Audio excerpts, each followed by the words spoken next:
நீலகிரி மாவட்டத்தில் மூதாட்டியை கொன்று நகை கொள்ளையடிக்கப்பட்டிருக்கிறது. இது தொடர்பான அண்மை செய்தியை பார்த்து கொண்டிருக்கிறோம். நீலகிரி மாவட்டத்தில் மூதாட்டி ஒருவர் நகைக்காக கொலை செய்யப்பட்டிருக்கிறார். நீலகிரி மாவட்டம் கூடலூர் அருகே நகைக்காக மைமுனா என்ற மூதாட்டி கொலை செய்யப்பட்டிருக்கிறார். இது குறித்தான கூடுதல் தகவல்களை நமது செய்தியாளர் அன்பழகன் வழங்கிட கேட்கலாம். அன்பழகன் வணக்கம், உங்க விரிவான தகவல்களை சொல்லுங்க. வணக்கம் ராதிகா. நீலகிரி மாவட்டம் கூடலூர் அடுத்துள்ள நெலாக்கோட்டை 9வது மைல் பகுதியில் வசித்து வருவது முகமது. இவரது மனைவி மைமுனா. முகமது என்பவர் தேவர் சோலையில் உள்ள அரபிக் கல்லூரியில் பாதுகாவலாக பணிபுரிந்து வருகிறார்.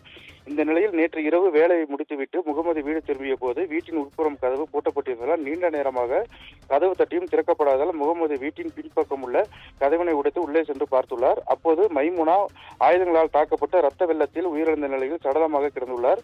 இதனை கண்டு அதிர்ச்சி அடைந்த கணவர் முகமது உடனடியாக காவல்துறையினருக்கு தகவல் அளித்துள்ளார்.